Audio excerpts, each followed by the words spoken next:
Ladies and gentlemen, welcome to the last base game roster discussion we'll be doing on this channel. As always, I'm your host, Chris of Adustus, and this is my guest, Pizza Dude Man Guy of Pizza Dude Man Guy. I've never been invited. You never been invited? Oh, for Adustus? Do you want to? It means nothing. As always, this is even though this is going to be the last time we're talking about the roster, the discussion does not have to end here. You can continue it over on our Discords. Mine is linked down below in the description, and you can just ask for a link to pizzas if you'd like to go there. I'll probably just put it in the comments. You probably just put it in the comments. The topic today is characters from franchises that are not already represented in Smash Brothers. Yeah. Which I guess the first thing we kind of have to talk about there is the stage situation. Yeah. Which we mentioned a little bit before. Yeah, we mentioned it in the last video. I want to give my take on it. Sure. It's kind of an argument in the Smash community right now is whether or not we've seen the full stage list. And here are the arguments on both sides.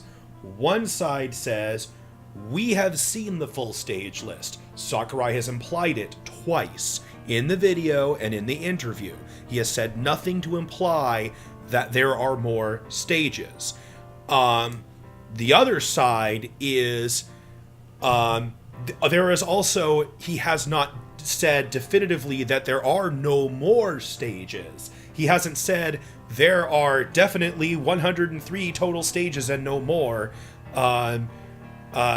It's kind of implied, but some conspiracy theorists like myself believe that, well, of course they're not going to show off new stages if they would hint at characters we haven't seen yet. For instance, I would be surprised, since we have a Mario Odyssey stage and a Breath of the Wild stage, I would be surprised if the Pokemon Company didn't request a new stage. But if we got a Sun and Moon Pokemon stage, well, isn't that going to imply we get a Sun and Moon Pokemon? And with how many months we have left till the game's reveal, I think they might have some more surprising characters in store, given that, I mean, they've already shown us things like Ridley and King K. Rool. They got to follow it up with something. And I think some of the biggest surprises could come from unrepresented characters. This is where the argument comes in. Most people would agree that an unrepresented franchise character would probably, in most situations, come with a home stage. Now, that's not going to always happen. We didn't see it happen with Fire Emblem back in Melee. We didn't see it ever happen with Rob. But with most things that get talked about in terms of unrepresented characters, we would agree that's probably going to come with a home stage where they're going to put all that character's music. And so the argument becomes, well, if there's no more stages, can you have unrepresented franchise characters? Which is one of the reasons I lean more towards we haven't seen all the stages yet. Especially because the stage like they've shown us has these glaring blank spots at the bottom that, like, you could either center the bottom row, or if you really had only 103 stages, you could make an evenly spaced 8x13 grid with a random space and not have any blank spaces. So I don't see why they would design it that way. But that's just me. Well, it's not just me, because it's an argument between two big sides. Regardless, there are a lot of unrepresented character franchises with characters that would be great for Smash Brothers. Yeah, believe it or not, we haven't seen every game series imaginable in Smash yet. I feel like conspiracy theorist is a bit of a harsh title to put on it. Oh, I know. I'm tired. That's fair. That's fair. It's 3 a.m. for me. Yeah, for me, it's like I don't think it's like a definite thing. For me, I'm just like, I'm not sure why they would have given us that stage count if it wasn't the final one. And that is very, very fair. Like, it sounded like there was a tone of finality to it. If there are more stages, I will only be happy about it. Oh, yeah. It's not like, it's like, oh, man, I was wrong about there being no stages. I think people are going to be like, oh, shit, that's great. Yeah, like, it's more content. Why would I be mad? So I think there's 3 main categories to discuss when it comes to talking about unrepresented franchises.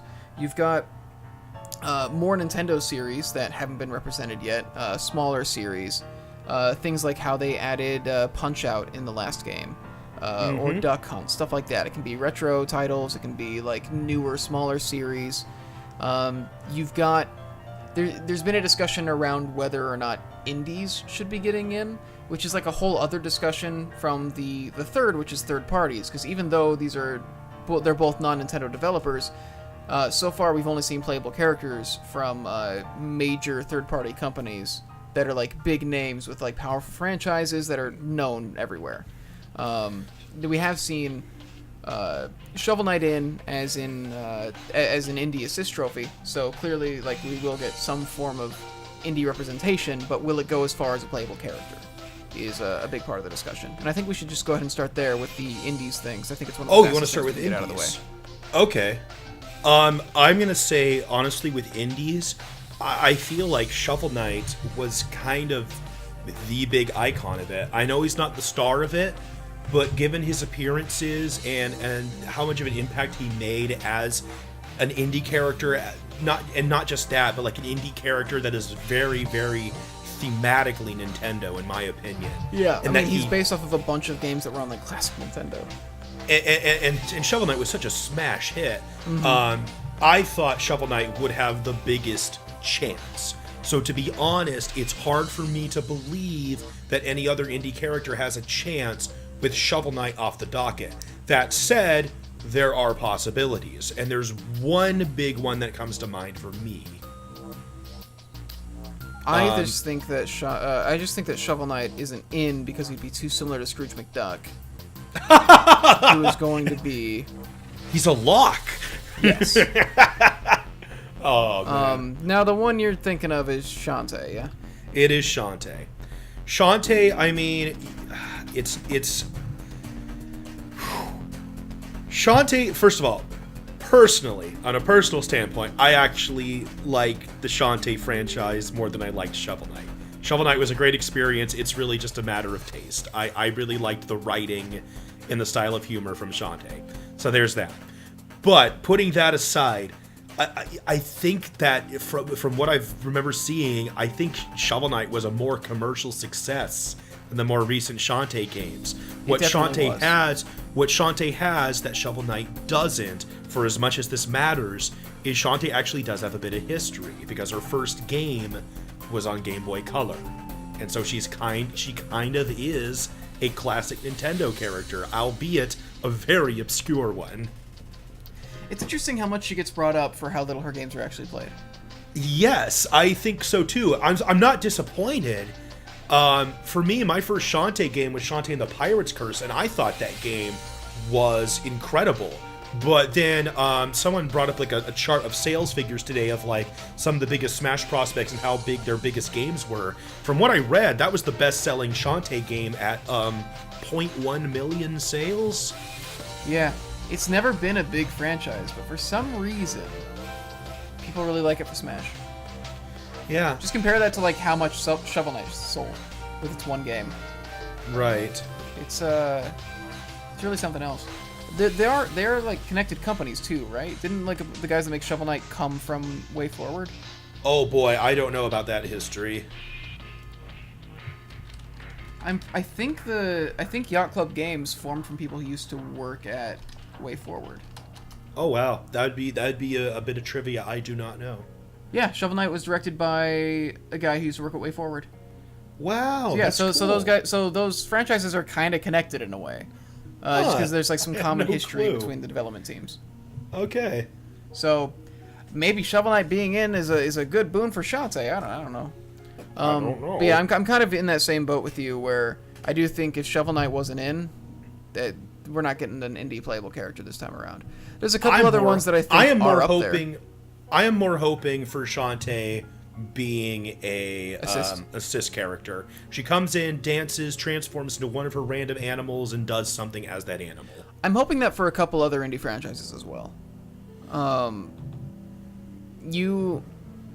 Before we started recording, you mentioned a quote from Cave Story. Yes, that was the only other one I put down. From my understanding, and I've never played Cave Story, but I know that one precedes even Shovel Knight. as another thing that became big, maybe not quite as big, but definitely notable, and came to Japan a lot earlier as well. Yeah. I think that would be an interesting assist. There's some interesting stuff you could do. I think it's less interesting as an assist than Shantae. I feel like Shantae would be like super unique as an assist trophy. Okay. I feel like Quote would function a little similarly to some of the ones we already have.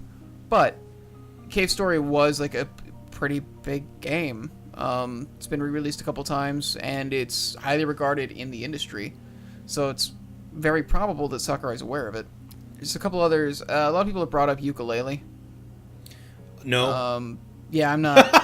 I'm sorry. I'm just saying no to that one. I'm not feeling it. I don't think Ukulele even performed well enough to be considered, to be really bluntly frank, which is all I can be right now. I mean, it's I'm getting weird. Tired. It got so much support on Kickstarter. So, like, a lot of people have the game because of that. Yeah. But then when it came out, it was a lot of like, oh, it's alright. I mean, it's not like it's kind of like Mighty Number 9 from the prospect of that it didn't make people forget about the original source material. We're going to get to this later, of course, but I mean, so many people now are just like really clinging on to Banjo-Kazooie being in Smash Brothers. Yeah. And like no one is asking for Ukulele. Yeah. It's also like, a lot of people wanted Ukulele because they couldn't have Banjo-Kazooie. And I think So it's now just a that people are replacement. It's a feeling second it's banana. more possible, that's kind of going away. But yeah, I don't see it. Something from Steam World maybe. Oh yeah, Undertale. I keep forgetting it's on it's on the Switch now. It's so weird to me, but I also wouldn't be surprised. Like, it would be. I don't consider it a particularly. I guess because it's got some similarities in tone and stuff to like the Mother series. I could. You know what I people really saying want it's to a see? very Nintendo thing.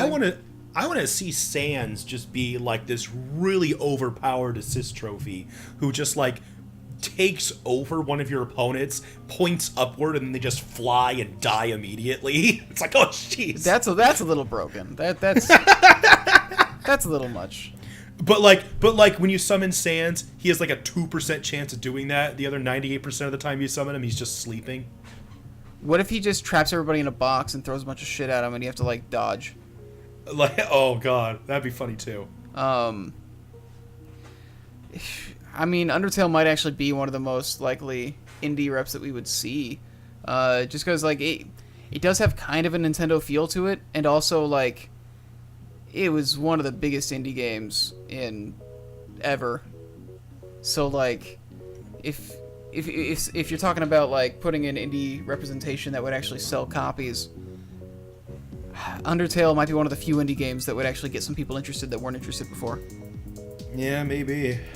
I'm still not feeling an indie playable character, but yeah, getting some assist not, trophies or some music.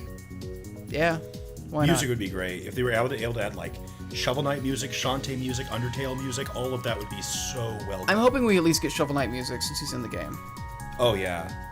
I guess it's generally it for indies. I think so. Yeah, like I feel like Shovel Knight being in as an assist kind of put the playable character thoughts to bed. Why don't we move on now to the Nintendo unrepresented franchises, because there's still a pretty good amount of those. It's fair. I want to come right out of the gate and say I think the biggest unrepresented Nintendo franchise of right now is Rhythm Heaven. I think that's our big follow-up to seeing like Animal Crossing in 4. I think Rhythm Heaven now is our big like Nintendo series that is referenced a lot that does not have a playable character in Smash Brothers yet. What's interesting about Rhythm Heaven is that even though it has it's full of characters, obviously. Mm-hmm. It feels like those characters just don't build as much of a buzz around like being playable as like a lot of other series. The problem with Rhythm Heaven, of course, is that it does not have a lot of characters that are like, oh yes, this is an iconic character of Rhythm Heaven, because the whole premise of Rhythm Heaven is that you have lots of mini games. So there are dozens upon dozens of Rhythm Heaven characters that appear in just one mini game. And some of them exactly, some of them get really well remembered, like Wrestler especially. Became such an internet meme that people recognize the Rhythm Wrestler just from that. And there are other ones too that became kind of standout choices. My favorite Rhythm Heaven character pick, for anyone who already doesn't know my very strong opinions on the matter, is that there is one character that is more of the face of the Rhythm Heaven minigames than anyone else, and that's Karate Joe. You also like him because he's a martial arts dude. Okay, there is that. But, and I'm not going to deny that, but what is true, and I said this is the real thing that draws me to Joe. What is true is he is one of the very few characters to actually be in every single Rhythm Heaven game. Plus, he is the playable character of the first Rhythm Heaven game of them all. Plus, he is the character that is used in, like, the most marketing of the game. Like, to me, he is the face of Rhythm Heaven. I wouldn't be surprised. I know there was the whole Chorus Kid leak before, and so that made a lot of people go onto it, but I kind of feel like that was all just driven entirely by that leak. By that leak. This is what I've been arguing. Chorus Kids are the only reason that they are popular as a Smash Brothers pick is because of that leak. So Chorus Kids is the pick that you will see from everybody who has never played Rhythm Heaven, where most hardcore Rhythm Heaven fans will advocate for Karate Joe. Now, that's not an ultimatum, but that's my experience as a generality. It also feels like the only reason people considered Rhythm Heaven a possibility was also because of that leak, though. There is that, but it wouldn't change my feelings on Rhythm Heaven's size as a series. Absolutely. I just feel like it's extremely likely, and I'm hoping that we at least get an assist trophy. But I feel like that might be all that we get for Rhythm Heaven, just because of the nature of the series and the nature of its characters. And the fact that we're not sure what's happening with the stages. Yeah, and the fact that we're not sure what that I'm could operating, make, like, any of these I'm operating under these discussions, because we're talking about unrepresented characters. Like, I'm operating under the assumption that, like, for the purpose of this discussion, there will be new stages. Yes. Okay. All right. Just because, like, otherwise there's no reason to talk about this. So, like... Yeah, good point. Yeah. All right. Yeah, so that's the main thing with Rhythm Heaven is I don't know if they have a character that just has a lot of pull as a playable character. But getting assist trophies in there might help build buzz for that, so who knows? Could be. So when I was coming up with kind of my list of topics here, one of the things I took a lot of inspiration from was kind of the assumed ballot picks from sources of information we've gotten. And when you take a look at that... I know what's coming. Yeah, when you take a look at that, one of the biggest contenders right now is Isaac from Golden Sun. Which is fascinating to me, but I me like too. It. Because, yeah, Golden Sun's another one of those things where it's like, nobody played these fucking games. I love them. They're incredible games. There's some of my favorite RPGs. But it blows my mind how popular he is as a pick. He has way more votes for him as a playable character than, like, he has, like, sold copies of games. That is 100% true. Like, it's just so interesting to me.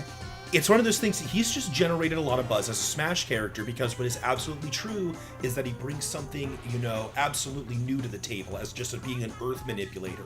And not just being any Earth manipulator, but being, like, a really developed one. Like, controlling earthquakes and controlling rocks and controlling plants. And also, he can do healing abilities, he can cast curses, he can make giant hands that move things. Like, Golden Sun's magic system is so unique. And and then I haven't even talked about summons. That's a huge part of Golden Sun, is summoning creatures of your element. I mean, that's his final smash Isaac has so much he can do. Yeah. And all of it would be unique to Smash Brothers. And then he was the weird thing about Isaac is that he was in assist trophy. Yeah. And then his assist trophy was cut from 4. And people were like, he's got to be coming then. Yeah, that was the thing, is people thought, they're going to make him playable, and that's why his assist trophy's gone. But it didn't happen.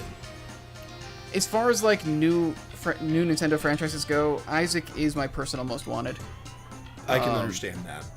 Mine is Karate Joe, but I adore those games.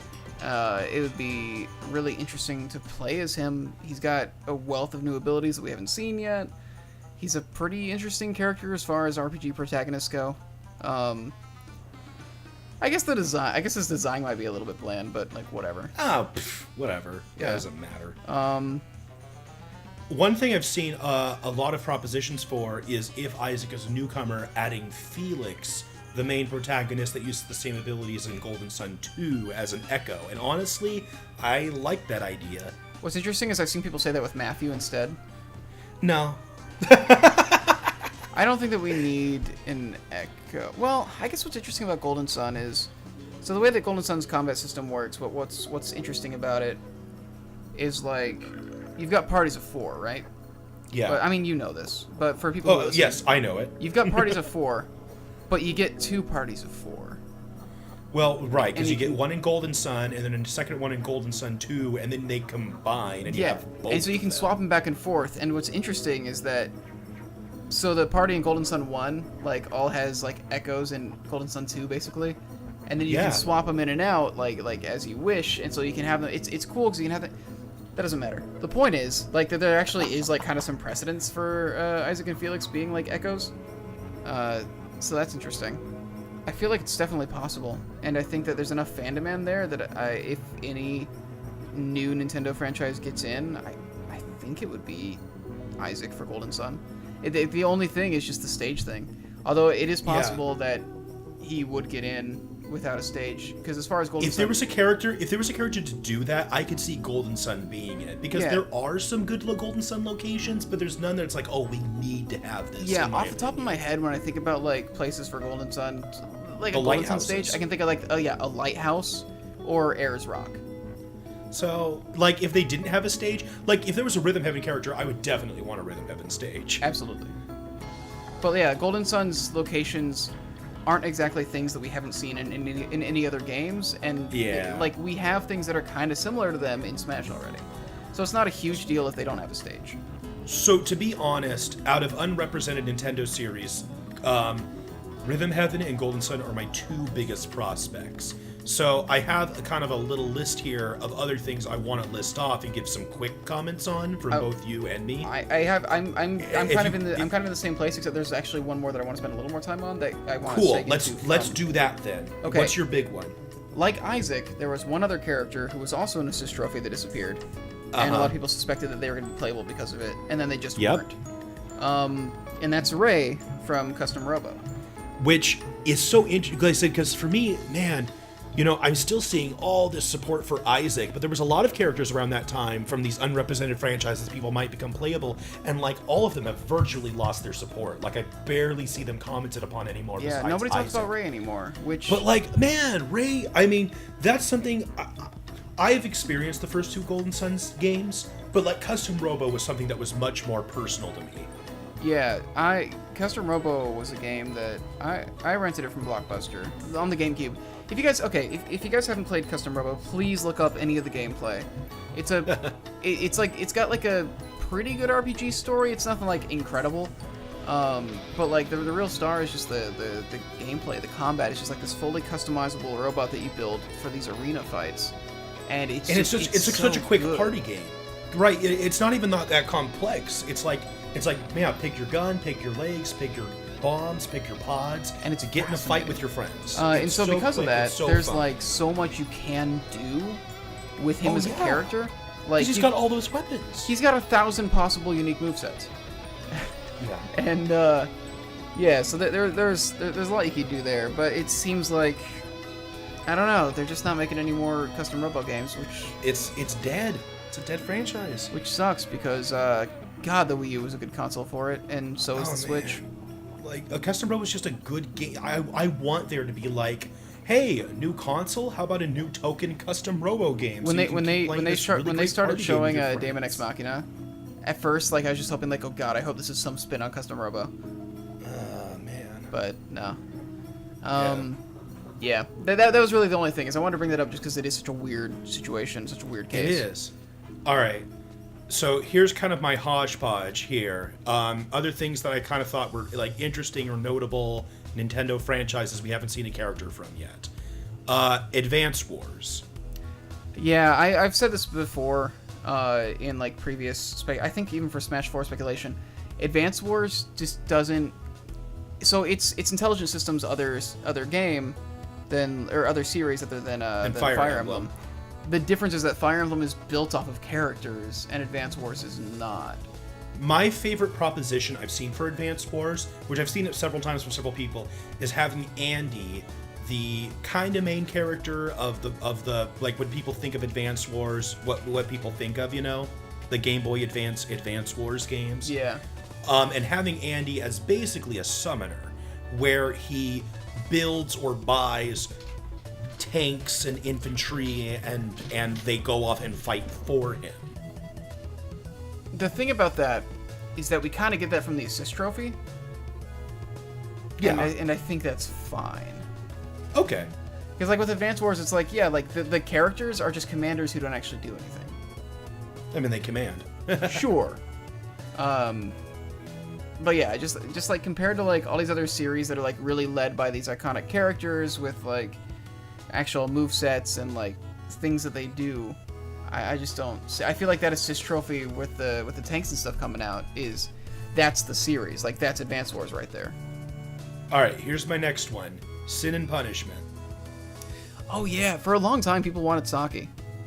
Yeah, and then the newer game stars Isa Joe, who, I mean, they pretty much have the same abilities.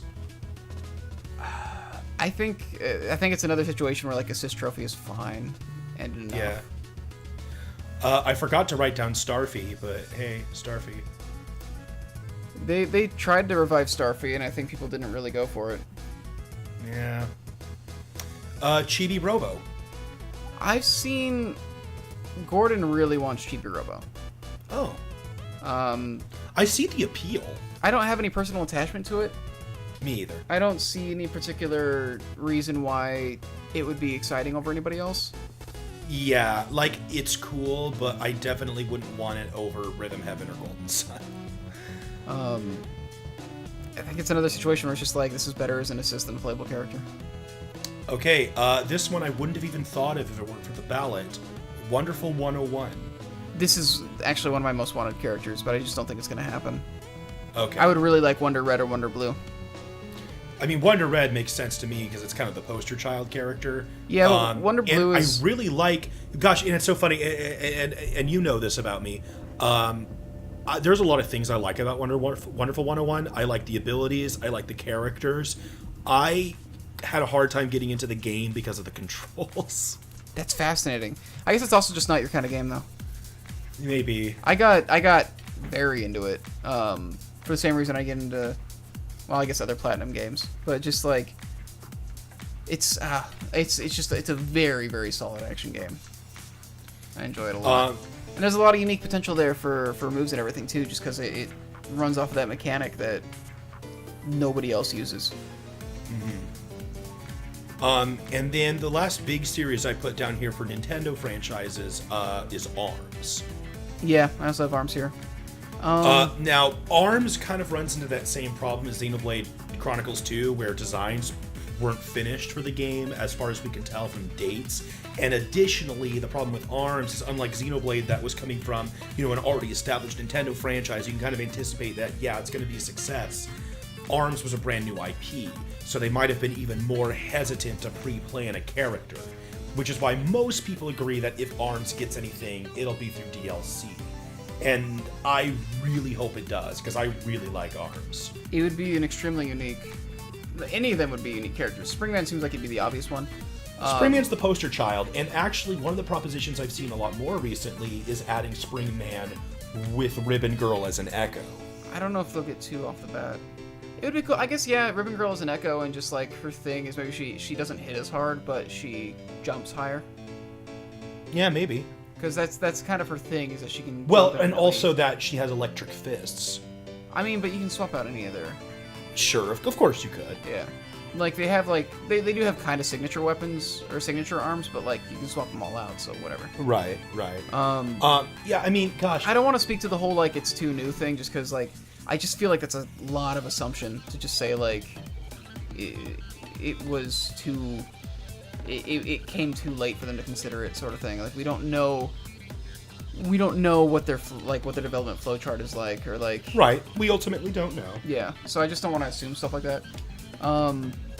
It being an unproven franchise is definitely a thing that could be, but it's also like this is also like the new IP they were trying to launch with the Switch. Okay.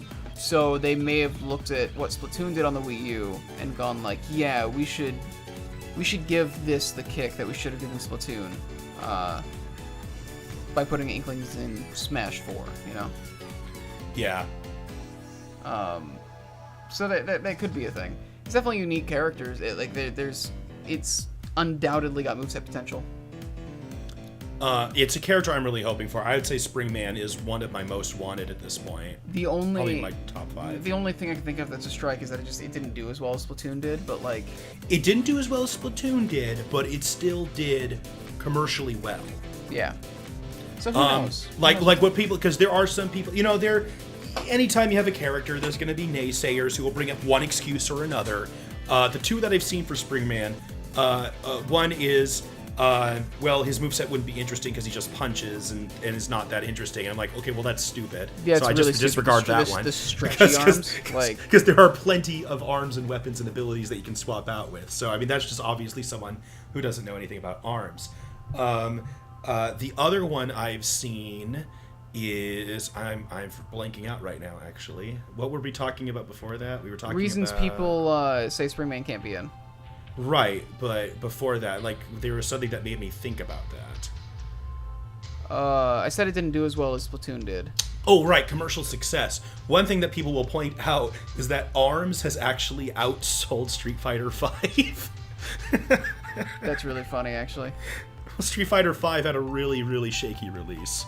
That's hilarious. Yeah, I think it's one of the more likely out of the new Nintendo series. Yeah, I'm really, I'm not sure, because like I said, we simply don't know, about decisions that, pre-planned like that, but I'm really hoping that at some point we will see Springman and Smash. I'd say it's less likely than Golden Sun at that. this point, just due to Isaac's, like, popularity. Yeah. But, like, he's up there. Springman is, I mean. I think so. I just randomly wrote down, because I realized I didn't put it anywhere else. What do you think of Dylan? I have Dylan written down here. Okay. It seems like they're committing to him being like a recurring character. He's getting another game. Okay. I don't think we'll see him playable this time. Have we seen his assist trophy? We haven't. Interesting. I don't think he'll be playable this time, but it'd be interesting to be surprised. An armadillo with a gun is it's not something I've seen before. It's true. Speaking of surprises, that's all I have left for Nintendo franchises are like the surprise characters. Do you have any other big franchises I missed? Not that I can think of. Okay. One of the kind of traditions of Smash Brothers that a lot of people like to bring up because it doesn't get discussed much in Smash Ultimate Speculation is having a surprise character. Something like... Something really off the wall that nobody can predict. Yeah. So let's try to predict it. Exactly. Yeah. So let's try to predict it. I kind of just wrote down a hodgepodge of ones that either I thought of or that I've seen brought up in discussion or that were on the ballot. Excite Biker? Excite Biker is my first one. He gets brought up a lot because it was one of the ones Sakurai mentioned in interview in Melee when he finally made the decision for Ice Climbers. Excite Biker was one of the ones he considered. And also, Excite Bike was a notably well-liked NES game. That's the thing. Like, I feel like it was well received. It's talked about more fondly than Ice Climbers is. Oh yeah, Ice Climbers is not. You usually don't see Ice Climbers in any of these like top 100 NES games of all time, but you will see Excite Biker.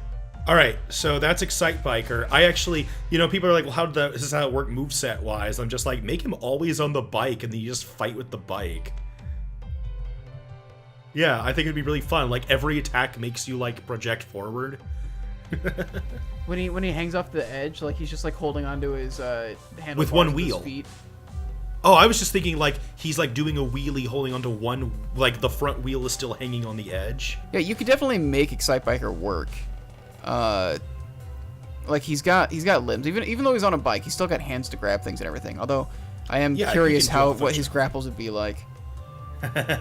Yeah. Would he just stop his bike? So would you let him stop the bike? Ooh, yeah, I guess that'd be the question. Would he have to slow down to a halt, or would he be able to just like stop and turn on a dime? Let's say that. Maybe he moves quickly, but he like leans over. Maybe he like leans over and puts his foot down. Maybe he is like the fastest character in the game, but like turning around, like he skids for a bit and like isn't able. Yeah. He can't turn as easily. Yeah, I like that. So yeah, like you can make him work. You absolutely can. It'd be really interesting, I think. I want to see him just jump his bike, do a double jump, like just jump while he's already in the air. So, another surprise character. This one's also brought up thanks to the Melee interviews that ultimately led to Ice Climbers. Urban Champion. Not Urban Champion. I forgot to write that Sukapon. one. Sukapon's a confirmed assist already. I did forget Urban Champion. I just don't find it that interesting. Lip. Oh shoot! I forgot to write down Lip. That's one I'd actually be interested in. I'm trying to think of. Let's see. Because well, I mean, gosh, Takamaru. Takamaru's confirmed assist. Do you want to talk about Lip? I think Lip would be cool. I guess I have no feelings towards Lip either way. I love the Panel to Pawn style puzzle games. Those are some of my favorite ones. That's fine. So if they can make that a moveset, I'd be down for it. No, the one I've got written here, which I'm starting to see brought up more, is Ayumi Tachibana from Famicom Detective Club. Why? Because that's the whole... Because she'd be a surprise. Why? Why Famicom Detective Club? I don't know. Did that even ever find its way over to here? No, it never did, which was one of the reasons Sakurai threw it out. But it was one of the things he considered. Okay. I don't know what to say about that. Well, people have kind of proposed that it could be something like MVC's Phoenix Wright in terms of moveset. Yeah, but then I just want Phoenix Wright. I kind of agree. All right. But that's a later discussion. So, Prince Sable. Prince Sable from Animal Crossing? Prince Sable was an assist trophy in Smash Bros. 4. He's from an NES Japan-only game called, like, For the Frog, the Bell Tomes or something. I can't remember the name right now because it's a Japan-only game and it's really long when you translate it. But he's a prince who can transform into a frog and a snake and other things. Okay. And I think the only reason he's being brought up is because we haven't seen his assist trophy yet. Okay. So this is the nature of surprise characters, Chris. I guess I was gonna say, like, when we see people's assist trophies get cut, it usually just means that they're gone, but, like, I guess we got Little Mac and Dark Samus, so... Alright. This one's from the ballot, believe it or not. Captain Rainbow. I've seen that thing coming up. Okay, I know why this is happening. People are stupid. Okay. No, he was around for Smash 4 speculation as well, and I honestly... I think he's one of the ones I'd be the most okay with, just because since he's kind of... He occupies this weird space where he's kind of an icon of the weird character choice. Well, yeah, that's his whole thing. Like, yeah, if you don't know about Captain Rainbow, it was this Japan-only Wii game where you play as this washed-up superhero, Captain Rainbow, who uses rainbow powers and fights with yo-yos, which would be kind of a cool Smash moveset on its own. It's just a NES echo. His whole deal is that he winds up on this island of misfit Nintendo characters, all these washed-up Nintendo characters that haven't had a game in years. Yeah, you have Little Mac is in the game. You have Takamaru. You have Hikari from Shin Onigashima. You have the golfer from NES Golf. You have the devil from Devil World. So you have all these like old Nintendo characters that haven't had a game in years, and your job is to help them all like get reintroduced into the world, which I guess worked for Little Mac and not many of the others. Well, Little Mac's issue was a lot more solvable. It just required a lot of hard work. A regular schedule, some meal planning. Yeah. But yeah, like, I guess, yeah, because he occupies this interesting space where instead of just being like an obscure game, he's an obscure from an character obscure from a game about obscure games. Yeah, so like he stands out for that reason. It would be interesting. It would be. I would not be upset by that at all. Yeah, like he stands out from just all the others. Like, oh, this is just an NES game that people kind of liked a bit. All right, I have one more on my list, and this one is my own design. I never see it requested. It was not in the ballot. I was just thinking to myself, what would be a surprise character that nobody had asked for, but I could actually still see happening? All right, you ready? I'm trying to figure it out before you say it. Okay. Monita.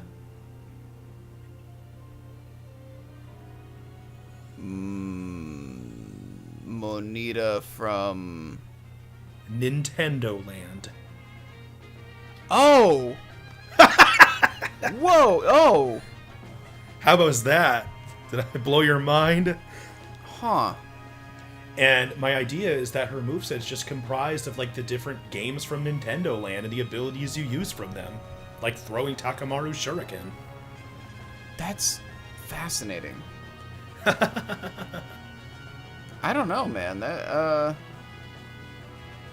would certainly be a surprise. Yes, exactly. It'd be interesting if she was in it as an assist or something.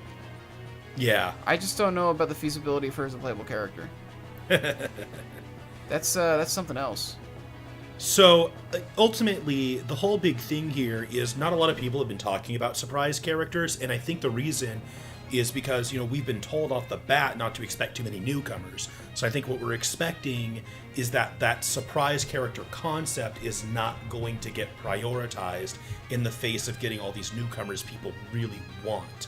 I kind of think that we're going to have to accept a really obscure Nintendo franchise character like one from Rhythm Heaven or Golden Sun as our surprise character. Or at the very least, I think that's kind of what I would desire more this time. DLC, baby. I don't feel like a surprise character would be put in DLC. So that's all I really had for unrepresented Nintendo characters. Do you think I missed anything? I feel like we covered a lot, even if I didn't get everything. We spent like a good half hour on just that. I mean, there's going to be something I forgot and people are going to get mad about, like Fossil Fighters. Oh, yeah. Yokai Watch. Well, that's third party, which I we'll get know, to here but- soon. Metabots. Why don't we go ahead and move on to third party characters? Let's at do this it. point? I'm All right. rapidly losing consciousness. All right. Me too. The first thing I got here for third party characters is basically going through the franchises that are already represented in Smash Brothers. So, namely Sega, Konami, Capcom, and Square Enix. I think it's safe to say that Konami were probably done. Okay, well let's start with Sega here. We talked about this before. I mean, if we were to get another Sega character, I think the biggest, most iconic ones are just more Sonic characters. There's not a lot of other Sega franchises that stand out enough to me to say, yes, we should have this over Tails. We got to represent You know? Comic Zone. The one that I have seen get brought up, and I think it's because of ballot actually, and I don't know if I'm going to say the name right here, is Arle, who is the from Puyo Puyo main Tetris? character of Puyo Puyo. Yeah, I'm not really feeling that. What's interesting is she'd be a third party and kind of a WTF character. That's the thing, is I like the idea of having a puzzle character, but if we were to get that, I'd want to start with Nintendo's and get Lit. I also just feel like for third party, you know, you want to get like the big hitting characters that like really pull people in, and like that's not what Like- Puyo Puyo Tetris is gonna do. And well, and because I've seen other propositions that were in similar things, like half joking, half serious. I've seen people suggest, oh, what if we got a musical character like the silhouette from Just Dance, or from Just Dance, or like a character from Idolmaster. And it's like, yeah, it'd be cool to have a rhythmic character, I agree, but I'd be a little upset if one of those got in before a Rhythm Heaven character, you know, the one from Nintendo. Clearly what we need is the Bonanza Bros. I think with Sega, I mean, I'm trying to think of like stuff that they've had that they've kept going. Super Monkey Ball? Super Monkey Ball, yeah. I've seen Knights brought up a couple times. There are these Sega franchises that get brought up, and I think they make sense. I just don't think they make more sense than just having another Sonic character. I think actually a lot of these, like Knights and possibly Billy Hatcher and stuff, as assist trophies would be really cool. That would be, yes. But like, yeah, as far as playable characters, if you had to choose a non-Sonic playable playable Sega character, I feel like Knights would be one of the ways to go. Maybe. I don't know. It's bizarre because like he's not really that huge of a game character, but it feels like it's not talked really. about. It feels like he's known pretty well for some reason. I mean, it's just because it's like, hey, let's talk about Sega characters that aren't Sonic. Maybe it's because it gets referenced in Sonic so often. Because it gets referenced in Sonic. We know what I mean. This isn't going to happen. Skies of Arcadia. Well, this isn't going to happen, but I like Rystar. Yeah, Rystar is better than Sonic, but nobody knows it. Oh, I know. Other things, I guess there's Skies of Arcadia, but I don't think enough people know it, which is unfortunate. It's one of the best RPGs ever made. All right, should we move on to Konami? Konami. Yeah, I feel like Konami. we've seen what we're going to get with Konami. Oh god, we already have Metal Gear and Castlevania. What more is there? I'll tell you what. There's Goemon. There is Goemon. Goemon is not popular at all in the States, but made the ballot in Japan. That's why we're gonna get Ibisumaru instead. he's gonna be Goemon's Echo. Full disclosure, I'm a huge Goemon fan.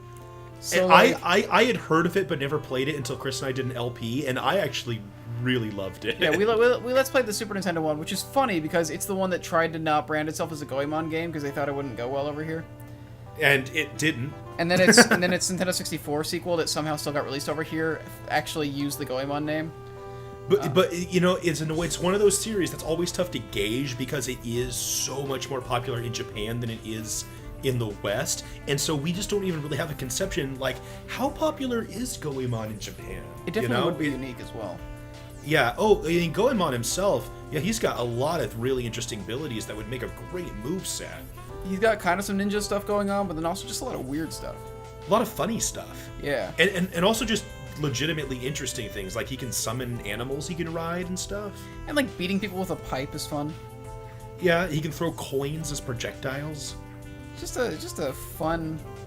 He would just be a fun addition. I just don't know if it's gonna happen. I mean, look, we've got 3 Konami reps now. We've got a bunch of Castlevania stuff. I feel like Konami got what it's gonna get, except for maybe some assist trophies or something.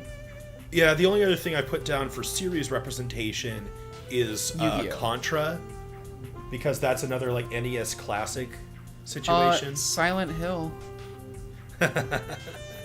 Except I would love to get some more, but like I can't ask for more from Konami at this point. All right, to me this is the big one, Capcom. Yeah, I mean. Oh my God, does Capcom have way too many good franchises or what? I mean, they have so many. They make their own fighting games just with those characters. I'm trying to think about like what would even get precedence. I mean, I guess there's Frank West would be interesting. I mean, I've got a list here. I didn't even put Frank West on my list. Oh man. All right, so we've got Mega Man and Ryu. Those are the obvious big two. I mean, Mega Man has so much history with Nintendo. Ryu is such a mascot, especially for fighting games, and I still see a lot of connection with that to Nintendo because Street Fighter 2 was one of the first things I played on Nintendo. Yeah. But there are so many good Capcom characters that are also really tied to Nintendo. The big one for me, just on a personal basis, is Phoenix Wright.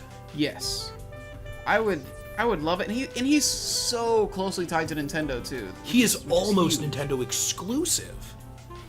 And See, his series is pretty big at this point. I think the only thing that makes him not Nintendo exclusive is just that he's been in fighting games on other platforms. And mobile. And mobile. Oh, yeah. Do those really count, though? Yeah. Nintendo's on mobile, too. Yeah. Yeah, he's... For a visual novel series, it sells incredibly well and is very popular. Like, the amount of people who know Phoenix Wright is really astounding when you consider what kind of games they are and how those usually don't do too well on the West. Extremely iconic, very unique moveset potential. Yeah, I mean, we've already seen him work moveset-wise in Marvel vs. Capcom, so I'm not worried about that. And as far as characterization... You can make anybody work as a fighter. Oh, yeah. And as far as characterization goes, I think for both Chris and I, like, the Phoenix Wright series and the character is something that is very, like, personal to us. Yes, it's kind of how we became friends. Yeah, Phoenix Wright represents our friendship. Yes, which is why it needs to be in Smash. Let me call Sakurai. Thank you. Yeah, thank you for showing off our friendship. Thank you for... Phoenix Wright brought people together. Yeah, that's right. Right. It's one of the big ones that's up there for me. But, like, Capcom has so many other, like, heavy hitters that I don't know if they would go with the slightly less heavy hitter, but, like, very iconic kind of Nintendo thing. So, the next one on my list is Monster Hunter. Yes, and this is going to be a hell of a discussion. Oh, Okay, boy. so, I'm just going to take this for a bit, I guess. Go ahead. Monster Hunter is a very interesting franchise. I kind of feel like it's like Pikmin in a way where the stars of Monster Hunter are not the playable characters. It is the monsters. That is what is big in Monster Hunter. And then arguably the felines as well, which are like your animal companions. And they fight, and they're in multiple games. They do various things, but felines are like kind of a standby. They're walking cats that can also talk and hunt monsters. In Generations Ultimate, or is that what it's called here? It was Double Cross. It had so many names. Generations, you can hunt monsters as a cat. It's crazy. But the thing is, so we now know that there's going to be a Rathalos in the game, which is one of the iconic monsters. The Rathian and Rathalos... I would say it's like the big one. Yeah, the Rathian and Rathalos are like kind of the standby, like these are the iconic dragon of the Monster Hunter series, which is funny because they're possibly the most generic monster designs out of like any of them, but like they're the ones who are like, we're in every game and we're like the iconic one. And whatever. So the Rathalos being in has been very interesting. It looks like it's some kind of boss. I'm banking on it being a boss in the Spirits mode or whatever. People have been debating whether or not it's on a stage. I don't think it is. I think when you look at it, it looks like a fairly plain arena. Yes, it does have a Monster Hunter aesthetic to it. It's clearly from the Ancestral Steppe from Monster Hunter 4. Is what it looks like anyways. But it doesn't seem to have anything really identifying in the background, and then the actual playable area is kind of just like a flat, plain space. It looks and reads like the boss arenas that you'd fight in Subspace Emissary back in Smash Brawl. So I highly doubt that it's an actual stage. I feel like if it was an actual stage based on the Ancestral Steppe, it would have something more going on in the background. It would be a more iconic part of the Ancestral Steppe. It looks like a boss arena to me, which is really cool all on its own. And I'm excited to see what that's all about. Yes. And when you couple that with the fact that it seems like we've also had a boss arena specifically for the Dracula, for Dracula, that seems completely different from the Castlevania stage that we got. It looks like boss arenas are a thing. So there's a whole thing of people are like, well, we've got to have a Monster Hunter character coming too, right? And I'm like, I don't think so. I don't think you need it. I agree think we're not getting having one, the Rathalos. I think we're not getting a playable character because I feel like he would have been revealed already. They wouldn't have shown like the Rathalos in a boss arena without, like, why would you introduce the series with something that isn't the playable character? Right. Now, I agree that what they have right now is really good representation for it. That said, the Monster Hunter could have a really cool moveset. Once again, a character we've seen in a fighting game He could, because you can literally pull from any of, like, the, 13, 14 different weapons that they use. You could pull from any of that. You could also theoretically have a feline playable, and that'd be really funny. The thing is just that I think that Monster Hunter is one of those series that the best representation for it isn't even really in a playable character, it's in the monsters. And I don't think the monsters really function as playable characters. Nah. So I feel like just having these bosses, and then possibly assist trophies as well, I feel like that's where you get the value of the Monster Hunter franchise. And so I'm pretty feel happy like, with what they've shown already. For yeah, that. so I feel like it would be brilliant if Sakurai does realize when he looks at some of these series, even for third parties, going like, seeing what the value in that series is and saying like, we don't need to spend development time on making a playable character out of this because all the value comes out of other things that aren't playable characters. Well, right. Like, while I would love Phoenix Wright as a playable character, I would be so happy if they just had Phoenix Wright music. Yeah, the music is a huge part of that franchise. But even then, though, I would still argue that like Phoenix Wright is a series with incredibly identifiable characters that would be great. Oh, yeah. You could make them assist trophies, but the playable characters are what you actually want to, or at least like the characters are what you actually want to pull from the series. You want Phoenix with an Edgeworth echo. Yes. With Monster Hunter, like I don't think that we're getting a playable character. Just when you factor in like the stage count thing as well, if there really isn't another stage coming. I guess you could have a Monster Hunter without a stage, but I feel like if you're pulling in a third-party character and they don't get a stage for their franchise, then why are you adding that third-party character? Like, that third-party character really can't be that iconic or that huge, you know? Yeah. If that's the case. I feel like third-party characters need to have a stage. Looking at our time right now, I can tell this video is already going to be much longer than the last one. Most likely. Although I feel like Monster Hunter was going to be one of the more lengthy debates for this anyways, even though it seems like we're in agreement. Probably. As far as Capcom goes after that, I've seen a few other propositions. Resident Evil being another one of Capcom's big series. I think Resident Evil is one of the biggest ones that we don't have yet. And as far as that goes, I think the one that makes the most sense as a playable character in Smash Brothers is Leon Kennedy. Yes. Because he's the one I attribute most to Nintendo, and is also the one that I attribute most to the melee combat of Resident Evil. Yeah, Resident Evil was mostly a Sony series, but 4 was on Nintendo systems. And that one stars Leon Kennedy, who went on to be one of the big recurring characters of the series. Leon Kennedy is also one of the most iconic characters from the series anyways. Like there's Chris Redfield and Joel Valentine as well, but like Leon Kennedy's up there. And then there's Leon Kennedy. Mm-hmm. So like you could totally put him in and it'd be fine. Yeah, I think it'd make the most sense for Smash. The whole thing is, would they put in a Resident Evil character? And I don't see why not. Like, but I also don't think it'd be a big priority. It's a thing of like, I just don't know if Sakurai would put in a horror game character. I'm just not sure. And like, if they were to put in a horror game like representation at all, we also have Fatal Frame, which is owned by Nintendo. Yeah.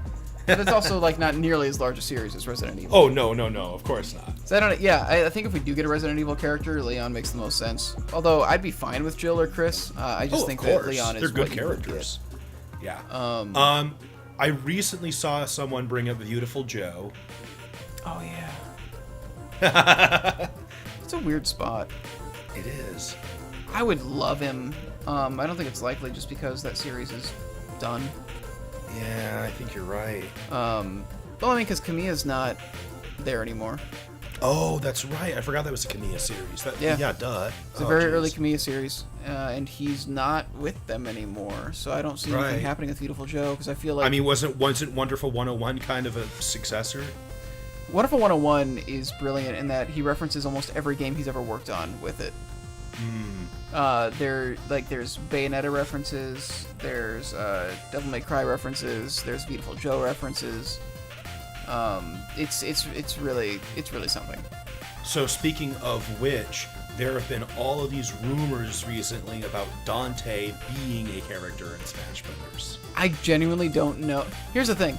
Dante appearing in games he doesn't belong in is such a meme Yeah, that's true. That I don't know how much I can trust the rumors. I really don't. It's so weird because it comes from a source that got all this information for DMC5 correct, so that makes me want to treat it like more seriously, but I just can't take the concept of Dante being a playable character in Smash Brothers itself seriously. Yeah, it's because like it's one thing people might say, well, it's like Cloud, he hasn't started a Nintendo game but he's been in them, but the difference there for me is that, okay, even if Cloud hasn't started a Nintendo game, Final Fantasy is a series that is still attributed to Nintendo still. Yeah, the series has Devil made May Cry is not. Yeah, the series has made appearances, and also Cloud is one of the most like recognizable like icons of gaming. Yeah. Like, so I don't know, like Dante's not in either of those positions. He's that series has never been on a Nintendo system, and Dante isn't like a must-have like symbol of gaming. You know, he's a huge symbol. He's a huge symbol for the action genre. Absolutely. Oh yeah. But also, Bayonetta he also was is succeeded like by Bayonetta. Literally a spiritual successor. Yeah, that's what I was gonna say. Like he was succeeded by Bayonetta, so it's like. It feels like most of the stuff that Dante could do, Bayonetta can do, and then Bayonetta also has some extra abilities. So I just thought of it right now. I didn't bother writing down Amaterasu because I don't know, that just felt so far down the line from everything I would else love we it, talked but I don't about. think it's gonna happen. Yeah. Okami was one of my favorite games, but I don't think it's gonna happen. Why don't we move on to Namco? Klonoa! So right now, I mean, Namco is like the only one of these major ones that isn't like highly speculated to get a newcomer. You know what I mean? Well, like, what's weird about Namco is they work a lot with licensed products. Right. Well, because we've heard these rumors that like, oh, Square Enix is getting another character, Sonic's getting Shadow, Konami already got Simon Belmont, Capcom, you know, might be getting Ken, and already has both Mega Man and Ryu. But there is still, you know, there's quite a bit of Namco stuff to offer. I mean, you did say Klonoa, who did appear on the ballot very, very low. As far as things that Namco actually produces themselves goes, the big prospect I think that's out there is Heihachi from Tekken. Yeah. Their fighting game series, like their original fighting game series, and the fighting games they make that aren't based on anime, are like, I feel like that's really all you can do.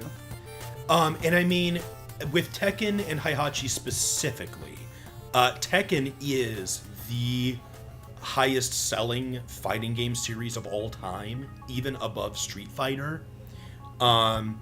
Sakurai's previously said that if he were to add a Tekken character, he would add Heihachi, and it was considered in Smash 4, but he had trouble making it work, so he didn't prioritize it. But I could see him, you know, trying to make it work this time and having it happen, especially since then, they've added Ryu. And one thing that I recently rediscovered watching Ryu's old Smash 4 reveal trailer is at the end of it, they make this big deal out of Ryu fighting Heihachi's Mii costume at the end of that trailer. They make like this real big event out of it, and that makes me wonder if it's something they're considering for Smash Ultimate, is finally adding Heihachi. Heihachi is one of the more likely third parties for me, I think. I think so too. I think he might actually even be the most likely third party. I also wonder, in terms of characters that might... Well, no. He would still need a stage. Never mind. Maybe. Yeah, I think he's one of the most likely... I mean, he's got the Mii costume. He's one of Namco's most identifiable characters that we don't already see. Sakurai's already shown interest. Like... It feels like an open and shut case. It really just comes down to, are we seeing more new franchises? As far as like third parties go, I mean, Namco's only got the one rep so far. And since they're being so closely involved in making these games, like, it'd be nice if they got something else. Besides Tekken, the other franchise I see get brought up a lot is Tails. A lot of people want Lloyd Irving. Lloyd Irving is... To me, it's kind of like the same situation as Resident Evil. That's the one that's the icon to Nintendo. You know what I mean? Tales and also of Symphonia. Outside of that, didn't he also get 2 games? Yes, he did. I mean, Tales of Symphonia got 2 games. Lloyd doesn't have as big of a role in the second one. Well, he kind of does. It's different. But yes, Tales of Symphonia is like the Tales series that is most associated with Nintendo. So Lloyd already makes sense from that standpoint. I feel like Lloyd's also one of the most iconic characters too. Oh, he is. One of, and I want to get to that. Lloyd is also, like any Tales character, man, he's got so much to work with moveset-wise. For one, he's got that dual blade thing going on, which we don't have in Smash Brothers yet. But then, man, Tales games just give all their characters all these arts, like all of these moves to build movesets out of, and really good movesets. So Lloyd's got plenty to work with. The thing I always do like bringing up with Tales is, the character that is by far their most popular protagonist of all time, who is Yuri Lowell from Tales of Vesperia, which is coming to Switch now. It was only a matter of time before Nintendo put Yuri in one of their games. Now, even though Vesperia hasn't come until, the future now, Yuri was still in Project Cross Zone, so he was on Nintendo consoles before. I feel like it was something like this. It wouldn't make that big of a deal if he was on Nintendo systems or not, since at least some of the games in the series were. Yeah, it's like a cloud situation. I would still bank on Lloyd over Yuri. Yeah, all that said, I think Lloyd still has the upper hand there, and I'd be fine with that. I think he's not only more tied to Nintendo, but I think he's also the character that would be most interesting to Sakurai. I have seen some people propose, instead of Heihachi, having, like, Nightmare or a Soul Calibur character. What about Keelik? What about Keelik? That's a good question. My favorite was always Mitsurugi, but I highly doubt it. My favorite was actually Mitsurugi as well. Of course, he's a samurai. I want a samurai in Smash Brothers. That's fair. Poor Takamaru. Yeah, I'm not... I think Tekken would definitely prioritize Soul Calibur. I think so too. Although Soul Calibur already had Link in it, so... Well, right. That's the kind of thing where the argument kind of comes in.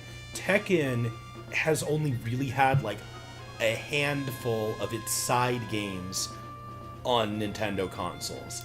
Yeah, but clearly Sakurai doesn't care about that, because he already considered Heihachi, and he put the Mii costume in. Yes, and I agree.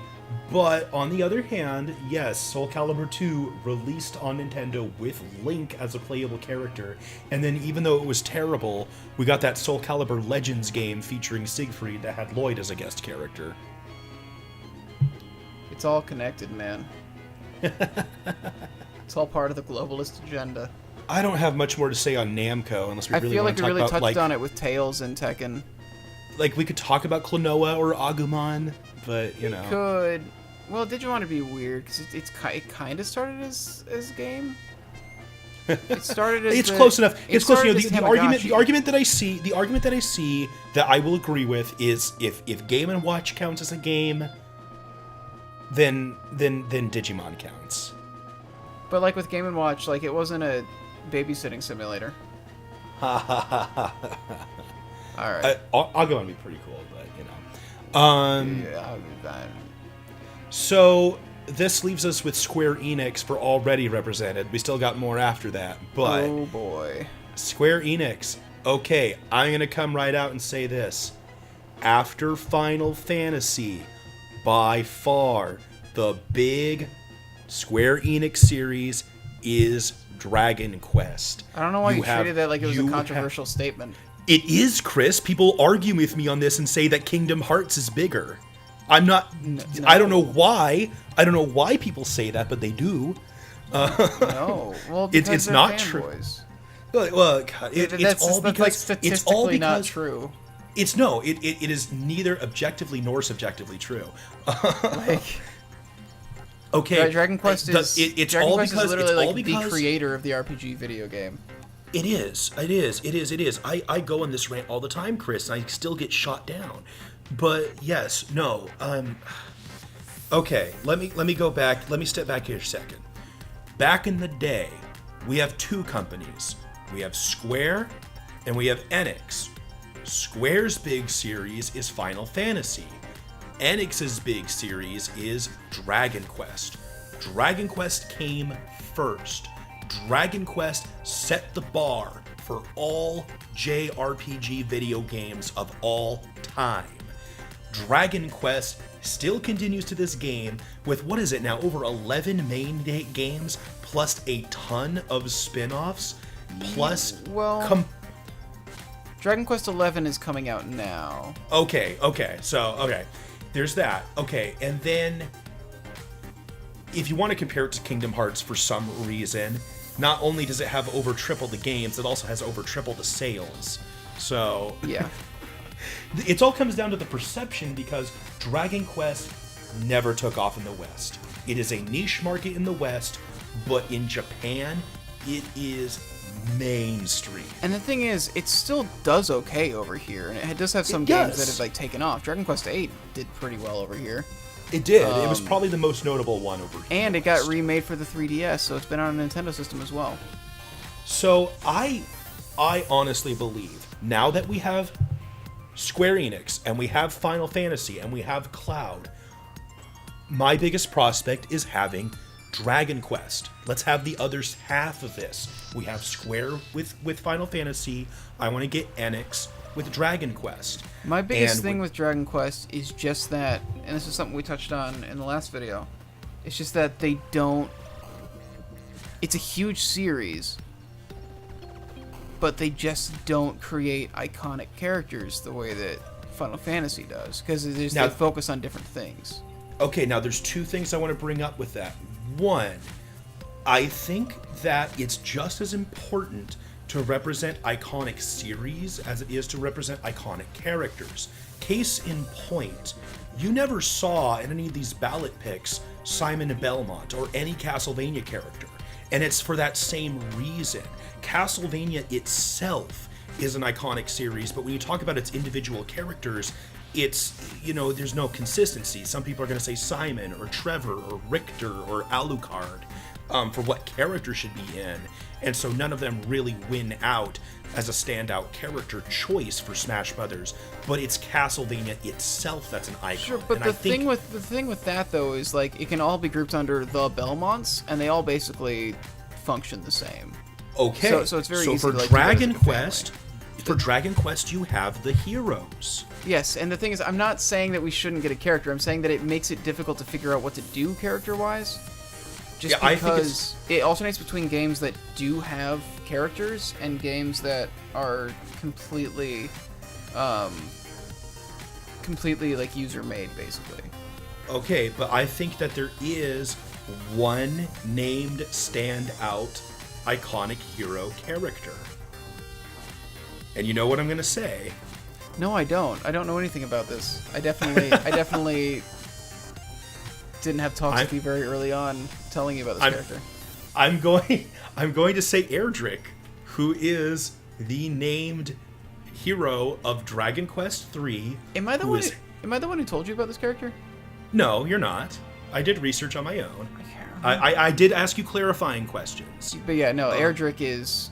Erdrick is like the hero of legend for Dragon Quest. He is. Erdrick is the legendary hero of the Dragon Quest series, who's referenced heavily in Dragon Quest 1 and 2, and is the main hero of Dragon Quest 3, and then is continued to be referenced through all the game. Like, getting Erdrick's armor and sword and helmet is just all a big icon of the Dragon Quest series as a whole. And more or less, like... a lot of the heroes are also kind of built to resemble Erdrick in some fashion. Yep. Or to kind of take on qualities that he had. The other cool thing about Erdrick is, in that game, you got to pick if Erdrick was a boy or a girl, so you can kind of do a Robin Corrin thing with Erdrick as a Smash character. That's fair. So, Dragon Quest and 3 that's was the thing. so good. Dragon Quest 3 is one of the best RPGs ever made. Mm-hmm. A lot of people so agree. Good. That was like the game that got me into like actual like hardcore RPGs. Because I can't remember. I think I liked the box. It was a game I literally got because I liked the box art. And it was so good. So, with Dragon Quest characters in Smash Brothers, the big rival I see to having Erdrick or any other hero is Slime, and I understand why. I just cannot get aboard that train. I think it works, but I also just think it's one of those situations where it's just like, Rocket Slime would be it would be a hell of an assist trophy. That'd be such a cool assist trophy. It's like when people say like, oh, you can get the Chocobo or Moogle for Final Fantasy. I'm like, I see what you're getting at. They're like ongoing icons. Thing. Yeah, they're ongoing icons of the series where they're in like every game and they're extremely iconic things. But if I'm gonna have a Smash Brothers character based on a series, I want to be able to do the things I do in that series. I don't want to be Slime. I want to be the hero. I want to use the swords and the boomerangs and the weapons and the magic that the hero uses if I'm playing as a character of Dragon Quest in Smash Brothers. It's what I was talking about with like the whole like, what's the value in the series and like, you know, how is the series best represented? It does have Slimes as like iconic monsters, and it has a couple other iconic monsters, but like Slime is like the iconic monster to the point where he's getting his own games. But like for me, like Slime is like, it kind of goes back to the Rhythm Heaven thing. Slime is the choice people make when they don't know anything about Dragon Quest besides the fact it exists. I think that there are a lot of people who are fans of Dragon Quest who do want Slime. Sure. But I do think that like it is a thing where I think Slime should be in Smash. I don't think it should be as a playable character. No, I think the playable character should be Erdrick. Erdrick is actually one of my most wanted Smash characters because of all this, and I really hope Erdrick will be the follow-up Square Enix character to Cloud. Erdrick could be very cool. Well, I guess it would also be like just seeing what happens with Dragon Quest XI, seeing how that pans out, and seeing if maybe it gets like promotional DLC. But that's a discussion for far in the future. The thing is, Dragon Quest VIII is also like possibly it's the biggest like success of Dragon Quest in a long time. That is true. Dragon Quest VIII, I would say, is the biggest like international success. And so that hero is kind of a. And the thing is, I would be happy, and I don't think this is something that will happen, but I would be happy with getting Angelo or Jessica from that series. They're both very popular characters. They are. Jessica in particular would be interesting. The fact that every character has multiple weapons they can use is also really nice.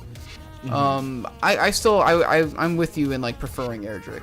I think Jessica and Angelo might be more recognizable to more people than Erdrick is.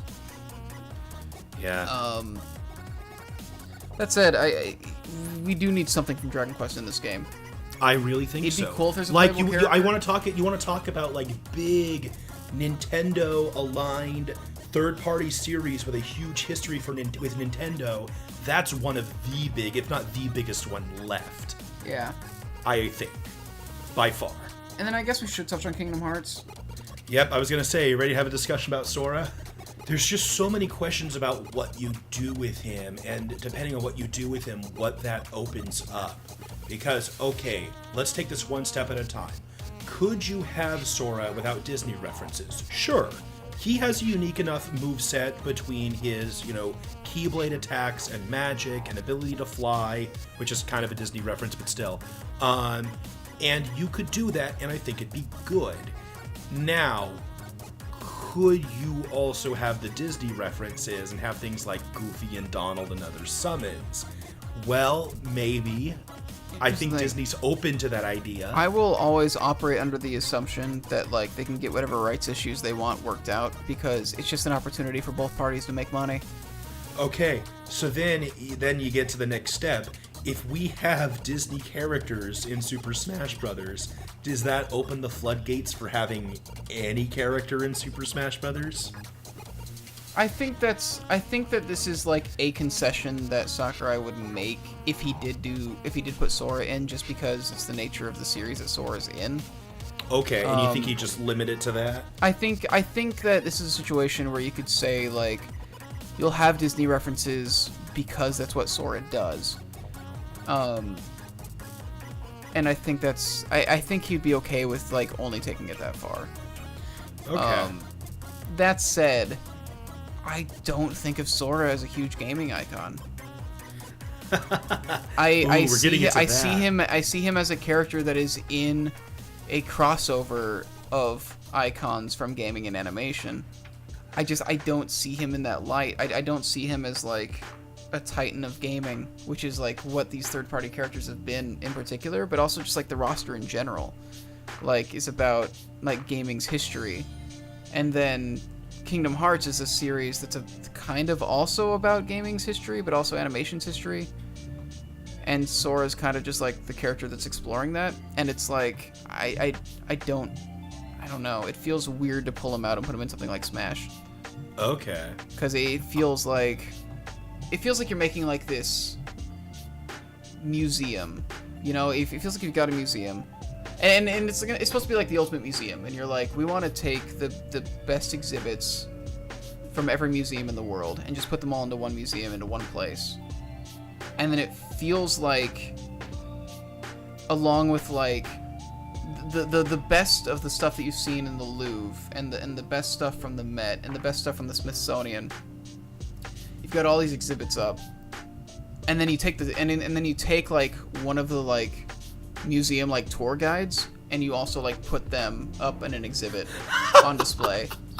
That's what Sora feels like to me. It's just weird because his games is about taking like Final Fantasy and then some other Square properties and like all these big Disney characters, and like that's the appeal of those games. The appeal of those games is selling this crossover between these major franchises.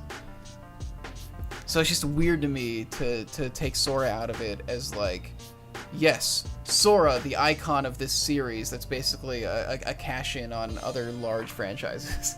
I see what you're saying. Okay. Yeah. I don't know if I would take it quite as far as you. Actually, your last statement there is making me rethink this.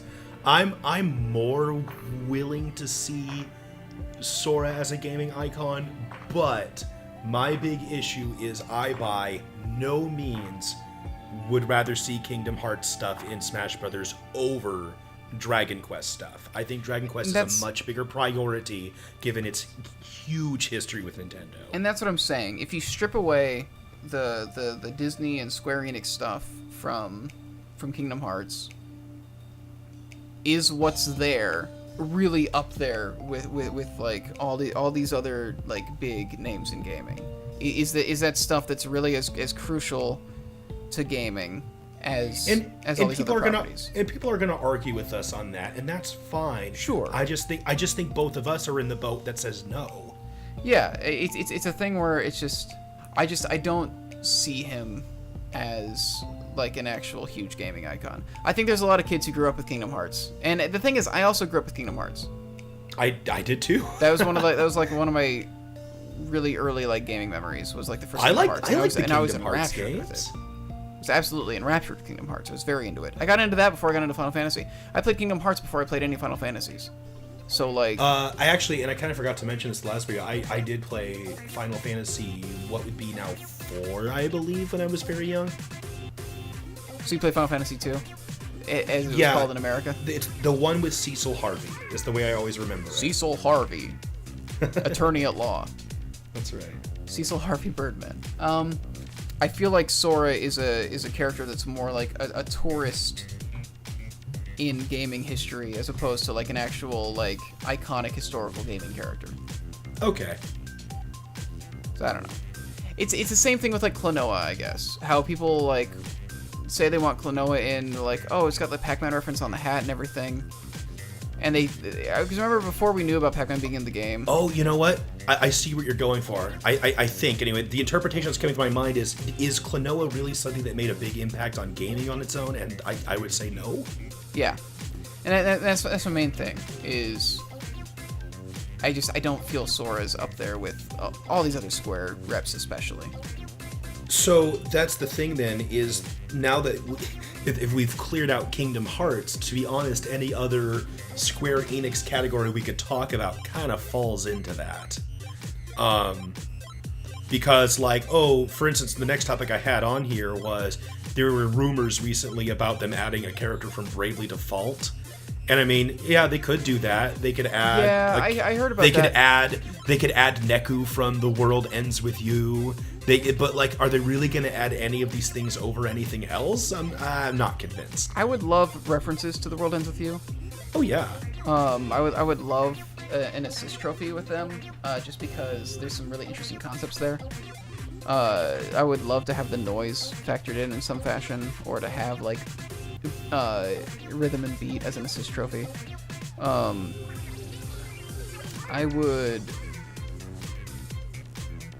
What's interesting about Square is Square has a lot of franchises that they It does. Yeah. that they did a bit with and then kind of stopped. I mean, they've got like the Mana series, you know. Oh my god, I completely forgot about that. Yeah. But the Mana series has been releasing games, but like they've been panned and nobody's really been playing them for a long time. Right. And then they have tons of franchises.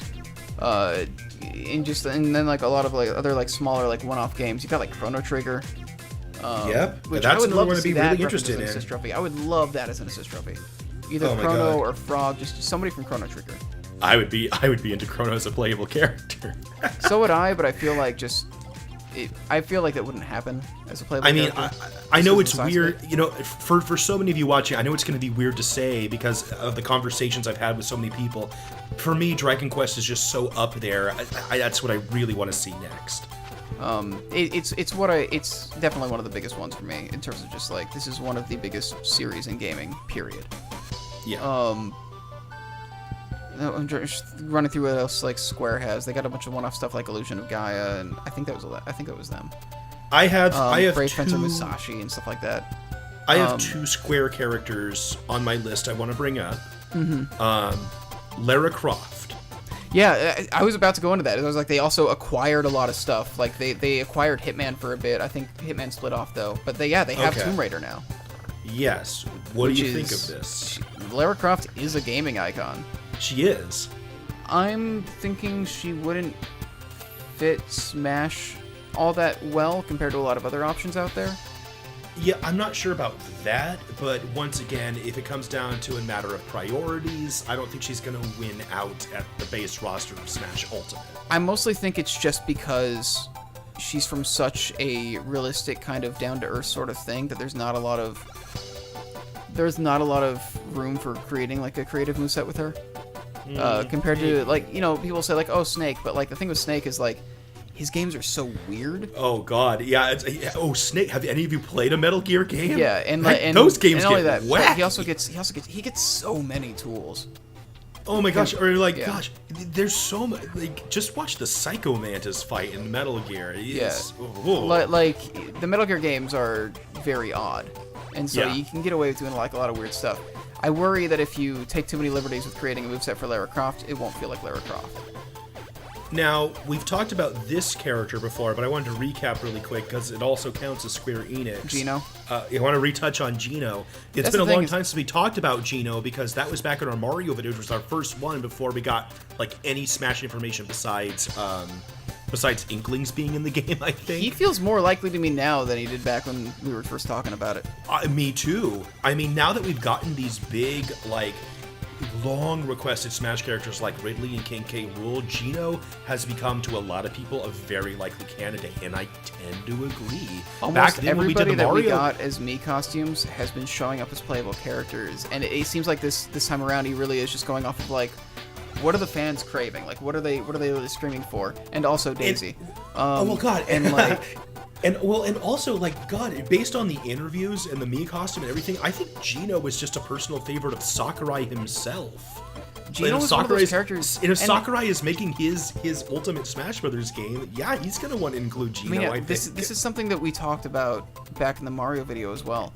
You Back can then, talk though, about I kind oh of Gino's talked about not important Gino. and like all this stuff like as much as you want. He made a huge impact. Look at how many He people did. still talk about him. Like, he's one of the most memorable characters like from that era. But yeah, And, I think Gino's going to count as a Mario character if he comes. That's my main And thing. Is like I don't and know I if he wanted would count as a Square rep or a Mario rep. I figured he would count as a Mario rep because he is in the Mario universe. That's where he exists. And Yeah. like, I just wanted to recap on him really quick because like back in the Mario video, I said like, oh, maybe he'll happen. Now I'm saying I've got my eye on him.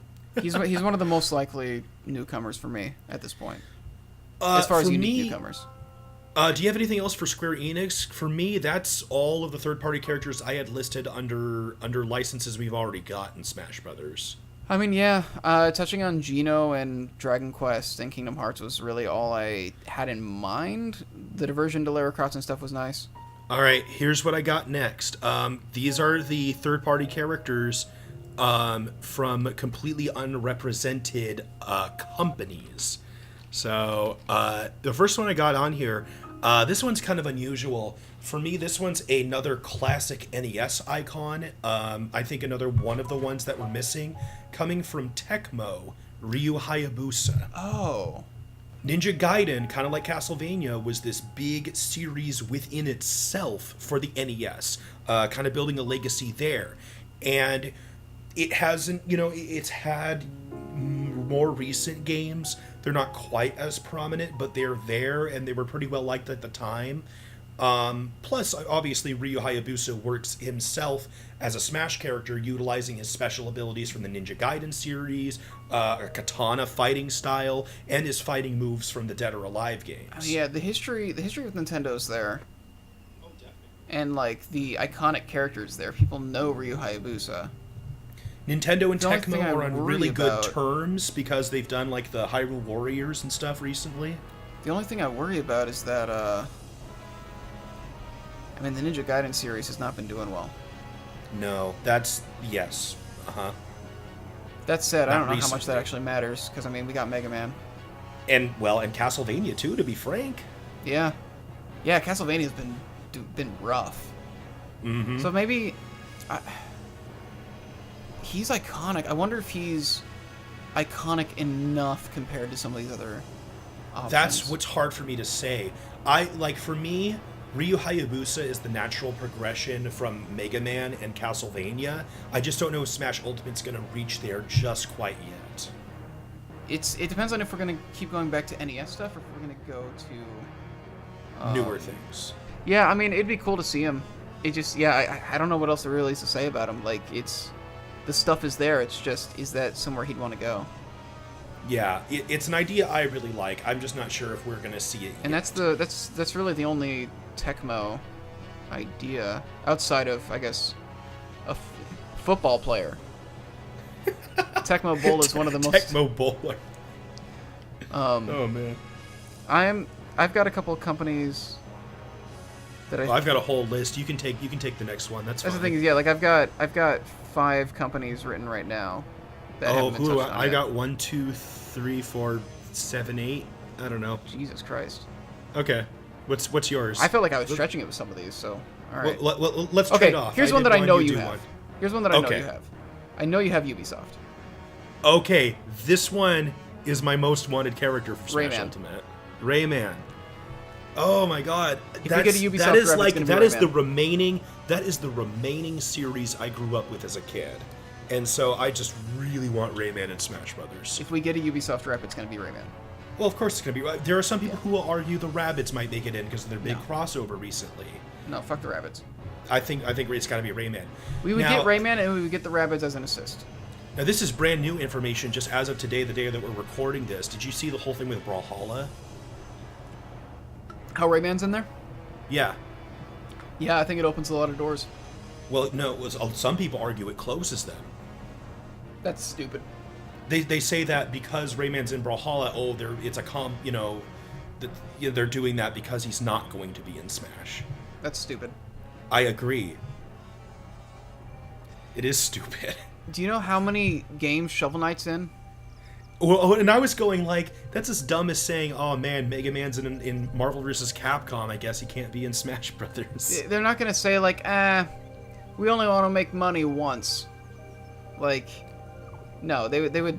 That's such a non-issue. All it says is that they are open to doing crossovers. Rayman is the main character of his own franchise of games, and what I mean by that is pretty much any character in those shoes has enough to work with moveset-wise. Yes. And I think he's got the history. He absolutely I think does. he's got the games. He's got the just touch. a character. He's got the power. And he's just a character I personally really want. He's my most wanted from a personal level. Ubisoft has been working pretty closely with Nintendo on a number of things over the last couple of years. I wouldn't be surprised if they got a rep, and I mean, if they get a rep, it's going to be Rayman. He is their icon. The strike that people will bring against Rayman is he does not really have the Eastern popularity. Yeah, so We've got characters that have only appeared in one market before. Yeah, you know what? Let's Like- get Rayman for the West and Dragon Quest for the East and call it good. Exactly. Like I don't think that's that big of a deal. People know who Rayman is. All right. And yeah, he's mostly he was Western developed. Ubisoft's a yeah, Western duh. company. Yeah. But I guess one thing I didn't know that was brought to my attention is Rayman 3 was never even released in Japan. That's fine. Mother 3 still has never made it to the West. Good point. Like it feels like such a weird thing to go like, I got you. It's like no, there's already examples on the roster of this not mattering. Are you ready for my next company? Yes. Level 5. I wasn't sure you're gonna have them written down. I also have them written down. Okay, I've got two things here. I'm pretty sure it's going to be the same as you. We've got the Professor Layton games. Yep. And we've got Yokai Watch. Yes. Layton I think Yokai is more likely than Layton. I think so too at this point. I think Layton we could see as an assist.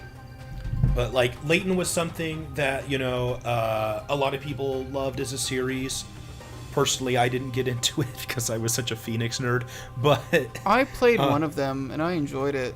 I couldn't get into it. I felt like the thing is I felt like the puzzles were like very detached from the actual story. So like that was my problem. That was what made it so hard. Taylor had that same problem. I couldn't care about both at the same time. I really enjoyed the puzzles. I love puzzles. The puzzles were good. The story was good. They just had nothing to do with each other. Yeah, they were so detached. It was like, could you imagine if that's just how like investigations worked in real life? Oh my, a murder has occurred, Luke. Solve this puzzle box. What does this have to do with it? Nothing. It was in my pockets. The reason the Mueller investigation on Trump is taking so long is because he's just terrible at sliding block puzzles. I think I could do a better Layton impression than I thought. That's fair. That said, you could make a moveset for him. Absolutely. Of course. I think that Yokai Watch is the newer thing, and it's the thing that's much better fit for Smash. And that said, Yokai Watch is something I have not experienced myself at all. I played the first one through. I have it on my radar here because Jibinyan, who is kind of its mascot character, it's Pikachu, is on the Smash ballot because of its Japanese popularity. Yeah, it didn't catch on in the West as much as I think they were hoping it would, but like... Which, I mean, hey, story of Dragon Quest, so I mean, bada they are boom. pushing Yokai Watch hard, though. Like, it's been having a recurring crossover promotion with Final Fantasy XIV, and like, they have really been pushing Yokai Watch. And it's a fun game for the first half. I have pretty much no experience with it, so it starts off feeling like very fresh and like, oh man, like this is a much nicer take than, or like this is such a fresh take on like the monster capturing like thing, and the combat's really fresh. It's like, oh, this is really exciting, and then like it just never grows or changes over the course of the game, and so like halfway through you're just kind of like, all right, this whole thing's starting to feel like a grind. But yeah, like Giovanni could totally work, and I think he's more likely than Layton if we get anything from level 5, and level 5 works very closely with Nintendo. So it's possible, really close. That said, that's still a very small company compared to all the other ones that we have right now. Do you want to bring in another company? Yes. What do you got? Let's see. I've got 3 here. What's one that you might not have? How about? Well, no, you probably have them. You probably have Blizzard, yeah. No, I don't actually, so you can bring that up. Okay. So, there's a couple things here. Okay. Blizzard is a huge company. It is. Absolutely gigantic. However, they tended to focus on PC stuff. So, right, I didn't think about them because I don't associate them with Nintendo all that often. Yeah. Well, here's the thing. They did have some games with Nintendo way back in the day. Way back in the day. And Diablo 3 is coming to the Switch now. That is true. Which is fascinating. I thought if they were to put anything on the Switch, it would be Hearthstone, which that might still be happening. Yeah, who knows? I think a lot of things are going to be coming to Switch. Yeah. A lot of people have been asking for Overwatch. I don't think Overwatch is going to happen, but we'll see. it's a huge company. And so even though it's not tied incredibly closely to Nintendo, it still might be a thing where, just because of the sheer size of it and the fact that they are starting to work together on things, they might want to do that. And so then the option is, do you want to go with a classic Blizzard character, somebody from Warcraft or StarCraft, or do you want to go with a hot character right now, somebody from Overwatch, or do you want to go with a character tied into Nintendo, like the Lost Vikings? I see. Because the Lost Vikings, I think, is the biggest thing that they've got as like a Nintendo game. And then here's the thing: I personally don't think that this is very likely to happen at all. I don't think Blizzard is going to be one of the companies that they go to right off the bat. Maybe further down the line. But I think that is something worth talking about just because of the sheer size of the company. Okay. And so I've seen things like Thrall. I've seen things like Kerrigan. And I think that there's a wealth of characters that could work from Blizzard's like vast library. And I've seen some people say Tracer from Overwatch. I think any of it could work. I'm not counting on Blizzard actually being a thing that shows up. No, not yet at least. Maybe DLC. Who knows? Maybe. My next one, Microsoft. Okay. Yeah. I didn't write down Microsoft just because it's just like one franchise. Yeah. Well, I got a little more than that. I guess if you count... Okay, 2. It is no secret that one of the biggest prospects for Smash Ultimate right now, as has been for a long time, is Banjo-Kazooie. What's that? So, to answer that question honestly, Banjo-Kazooie is a series that people to this day consider a long-lost Nintendo series. The Banjo games were such big icons of the Nintendo 64. Had they stayed with Nintendo, I would think that they would have continued to grow and be like a big staple of Nintendo. But as we all know, Microsoft bought out Rare, and that was the end of Banjo-Kazooie, especially after Nuts and Bolts released, which really signed off Banjo-Kazooie. Killed it good.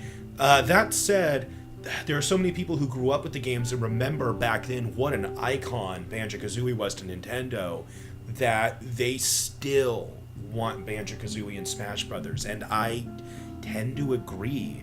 Banjo-Kazooie, for one, had so much to work with as moveset wise, because they were kind of built that way in their games. Banjo has attacks, Kazooie has attacks. They have attacks together. They have lots of attacks. They have aerial attacks. They have ground diving attacks. They have they have ground attacks. They have special transformations and special attacks like shooting eggs out of Kazooie's beak. They have a moveset ready to go for Smash Brothers, and their games are still some of the most beloved Nintendo games of all time. I would honestly love to see Banjo-Kazooie and Smash Brothers. I think the whole thing comes down to if Nintendo and Microsoft are going to work together for Smash Brothers. And we have seen Nintendo and Microsoft working together more recently, kind of leaving Sony in the dust to wallow by itself with its lack of multiplayer functionality with the other two. Does not play well with others. But it's... especially with King K. Rool coming in and being revealed, it has brightened a lot of people's spirits into the possibility of Banjo-Kazooie becoming playable in Smash Brothers. Me personally, I'm so on the fence about it. I could really see it going either way. It really depends on if Nintendo or if Sakurai specifically are really willing to work this out for the sole purpose of having Banjo-Kazooie playable in Smash Brothers. Are they really going to go for that? I'd love it if they did. If we're running off of the assumption that this game is all about fan demand, which is how it seemed to me, Banjo-Kazooie is huge up there, and they know that it would sell.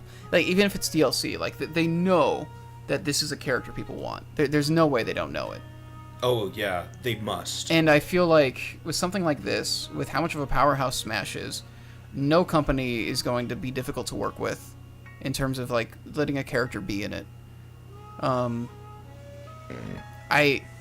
I have a really hard time believing that Banjo-Kazooie isn't one of the first in line. The only thing is just that Banjo-Kazooie would definitely come with a stage. So if there really aren't any more stages, then that means that it would be DLC at best, you know? Yeah, and so it does come down to that question of, do we get more stages or not, which is kind of the overarching topic of this whole discussion. Yeah, but if we do, hard to remember because this discussion's been nearly gotta 2 be hours. up there. Yeah. Now, one little footnote I wrote in, and I know this is not going to happen unless, like, we get Banjo-Kazooie at base. One thing I personally would love, pipe dream for me, is that in addition to getting Banjo and Kazooie as playable characters, I would love to see Gruntilda as well. Simply because... Alright, you're asking for too much. I know I am. Cutting you off. Get out of here. I know I am. I want but bottles. Like, God, I just feel like, man, going back to the what ifs, it's all what ifs with Banjo-Kazooie. If Banjo-Kazooie had continued on Nintendo, I could very well see Gruntilda being seen as like one of the big Nintendo villains of all time, villainesses of all time even. And like, if you get Banjo and Kazooie as one character and then get Gruntilda as a second character down the line, you've pretty much got the series covered. I mean, yeah, you could have Mumbo as an assist or something, but like you'd get like what is the big like character set of that franchise just by having those two as characters. That is an absolute pipe dream, but it's mine. The other Microsoft character that gets brought up a lot, I even see people say, well, this is much more likely to happen than Banjo-Kazooie. I disagree with that. But the big one I see gets brought up is Steve from Minecraft. Yeah, I still don't consider it a Minecraft character. I just always forget that they bought it. You mean a Microsoft character? Or, yeah, as a Microsoft character, yeah. I completely forget that they bought it. You know, here's what I'm going to say about Steve, and I said this on like my first new roster critique that I did. Yes, Minecraft is a game that has influenced a lot of people, and yes, Steve could have a really interesting moveset built up of the things that you can do in Minecraft.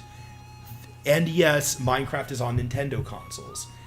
That said, I am not a big Minecraft guy, so it's something I don't think about. The thing is, I don't think Minecraft is best represented by a playable character. There have been rumors that there might be like an assist character or a stage for Minecraft, and that sounds good. Yeah, I think having some kind of reference to Minecraft is something. It is huge, and it totally makes sense to pay homage to it in some sense. But I feel like when you look at like what is in Minecraft and what people like about it, and what's memorable about it, I feel like having Steve as a playable character isn't really capturing like that essence. Okay. If we went along the lines of having like the Ender Dragon as a boss or something in a boss arena, or like just having a Minecraft stage, or even like a creeper assist or something, like that's something, because that's what's memorable about the game is the like creepers are really memorable, and just like the whole blocky aesthetic. So like having a stage that represents that is something, you know. Yeah. But yeah, as far as playable characters go, so many more people want Banjo-Kazooie than Steve. It's not even funny. Yeah, that is completely true. You got another company for us? Yeah, let's do Atlas. Ooh, that was one on my list. I was hoping so. Atlas is... I feel like Atlas is one of the biggest companies people don't know about. Well, and I forgot to mention, it is actually now a subsidiary of Sega. Oh, fair. I still consider them separate. Me too, because I totally forgot to put them in my Sega section. I put them at the bottom for like unrepresented I just like things. associate Atlas with quality. Yeah, Atlas has a lot of extremely successful series. They were a smaller company, now they're bigger. So the big thing is Atlas has Persona, which is huge. Persona is one of many series, though, that runs under the Shin Megami Tensei banner. Yep. Which I hope most of you probably remember. they did a crossover with Fire Emblem, Shin Megami Tensei and Fire Emblem, Tokyo Mirage Sessions Sharp FE. It was a very ambitious and interesting game. I cannot recommend enough. One of the best things on the Wii U. Point is, so they've got that. They also had Trauma Center. Didn't they? That was shit! that was I didn't realize that was Atlas. Oh, I think you're right. That was Atlas, right? Oh yeah. Yes, Atlas did Trauma Center. They've done a lot of actually very successful games, and yet I feel people don't really know the studio too well for some reason. Yeah. So then the question becomes, what would you do? And one thing that I've seen a lot that I really like. One thing that I've seen a lot that I really like is Jack Frost, because he's like the company mascot, and he's been in like a bunch of their different series as like one of the recurring kind of demon enemy creature things in Shin Megami Tensei, to having like minor featured parts in them as well, like standing out a bit in the Devil Survivor series. Jack Frost would like be one of the monsters that like kind of spoke a bit and functioned at a little bit of a higher level than like a lot of the other monsters. I think he was playable in Snowboard Kids. Whoa, really? I think so. Was he? Oh wow. Gosh, so much trivia I don't know. Even I don't know a lot about Atlas. I played a lot of Snowboard Kids on the Nintendo 64. Yeah, he was playable in Snowboard Kids. Wow, I had no clue. Yeah, you have to beat him in a Grade B exhibition race at World Tour Challenge, and then you have to buy him from the shop. Yeah, he was hard to get. But yeah, he's kind of like the company mascot, and so he's basically a little snowman demon with ice magic powers. Mm-hmm. So that'd be kind of fun. I don't really know. You could say like you could pull like a Persona character or something, but the problem is Persona games haven't really been on Nintendo systems. Shin Megami Tensei has. Well, but Persona... There have been handheld Persona games. Of the mainline or spin-offs? Spin-offs, I think. I'm not a big Persona expert, but there are Persona games on DS. Oh, Persona Q Shadow Labyrinth, right. Yes. That was like a spin-off thing. Okay, I figured by the name, but like I said, I am by no means an expert. Yeah, it does like chibi versions of them, but it uses like the characters from the Persona games. But it's like weird chibi head versions. Oh, Okay. hey. It's only $23 on Amazon. Maybe I should get that. I'm really curious about it. But because of those things, I have actually seen a lot of people request you and Joker as playable characters in Smash Brothers, one or the other. The weird thing is like, and this is the problem that I have with just Atlas as a whole, is are those characters like iconic on the level that most people on this roster are, and then especially third-party reps? Right, and on the surface I'd say no, but I guess Persona 5 was like hugely popular in Japan. Persona 5 was just incredible. Like, Persona 5 was like finally like getting some of the attention that the series deserved. The series has deserved, yeah. And I think it was just because they had like a really nice trailer at E3, and I think it just kind of caught a lot of attention, which was nice. Yeah, well, the aesthetic sure helped. Yeah. Well, the Persona series has always been super stylish. But 5, like, oh man, that trailer, they really nailed it. A lot of people believe, too, with some of the aesthetic choices in Super Smash Bros. Ultimate, they think Sakurai really took a note from Persona 5. It's, how do you not? Persona 5 had like the slickest UI I've ever seen. Yeah. So that's my main thing, is like there's a lot of stuff that could be used from Persona in particular, but also just Shin Megami Tensei has been a long-running RPG series, and there's like this wealth of mythology behind it, and a lot of interesting magic and stuff that you could use. They've got like their own, they got like Zio and stuff like that. Like there's a lot of cool stuff you could do with it. It's just, is this on the level that it needs to be at to get in this game at the base roster? Which sucks. I love this. Atlas has quickly become one of my favorite like companies. I've yet to play like an Atlas game that isn't just insanely well done. Cool. But I just think people don't know it enough. Is it my turn again? Yeah, go for it. We're getting far enough down my list now where I just have less and less information about the characters. So I'm going to say a character choice now, and then you can tell me the company if you know it, Chris, because Okay. I'm sure you'll know this stuff better than me. My next character is Crash Bandicoot. Oh, Crash Bandicoot is a Naughty Dog. Okay, I didn't know if it was still Naughty Dog. Okay. Me personally, I didn't grow up with Crash Bandicoot, right? I was kind of like, oh, I get one console. What's it going to be? Well, it's going to be Nintendo, because that's what I was really into. So I didn't really grow up with Crash Bandicoot games. What I do remember, though, is back in the day, that was seen as like one of the big Mario rivals. I remember that was really upplayed. Oh man, Mario, Sonic, and Crash. Those are the three big like video game mascots at this time period. So seeing them all in Smash Brothers together would be like really surreal and really cool. And even though I haven't played Crash myself, I've seen bits and pieces of it, and I know, kind of like with the whole Rayman thing, as a star of his own franchise, he's got plenty of abilities to work with just from being the main character you play as through these adventure games. And we've seen this big revival of Crash now through the Insane Trilogy, which is coming to Nintendo.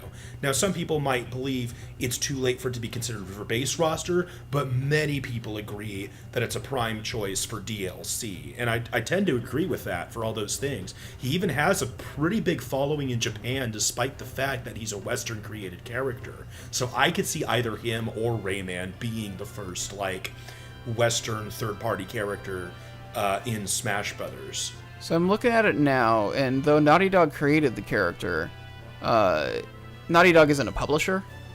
Right. So initially it was being published by Sony, and then their rights moved to Vivendi, and they're currently with Activision. So Activision okay. currently owns the publishing rights. Okay. So that would be interesting. The other thing with Crash Bandicoot is there were Crash Bandicoot games on Nintendo before then. A lot of the Crash games got ported to GameCube, and there were some Game Boy Advance Crash games as well. Yes. I don't think that it's impossible for Crash to be on the platform at all. We've seen it with, I mean, Cloud has barely been on Nintendo systems. Granted, yes, his series has, but like, Crash is a big enough icon that I don't think it's going to be that big of a deal. I agree.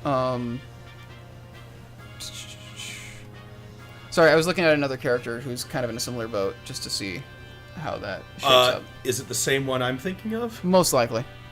The next one, kind of down that same tier line for me, is Spyro the Dragon. Yeah, I was looking at the publishing rights for Spyro, just out of curiosity. It has like the exact same path as Crash did. Started with Sony, moved to Vivendi, and then went to Activision. Huh. So yeah, Activision owns the rights to both Crash and Spyro. So I guess these are Activision characters. I don't have much more to say about them. Do you have anything to add? I think that they're both really cool, iconic characters. I think Crash is a bit bigger and fits in a bit better. I agree. I would like to see both of them. I enjoyed both of them.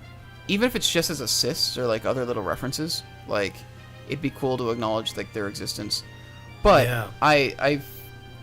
I'm at the point with Ultimate where I feel like I'm asking for too much. Yeah, I know what you mean. Yeah, because like I'm totally fine with them not being there, but it would be cool. I would enjoy seeing them. I mean, I feel like anything at this point is icing on the cake. We already got Ridley, Simon, and Kate Rule. I'm pretty happy. Yeah. What other big company? Okay, so I've got one other like big company. Okay. That's Bethesda. Ooh, what do you got for Bethesda? That's the big question, isn't it? Bethesda's big things are Fallout and Skyrim. Or Elder Scrolls, I should say.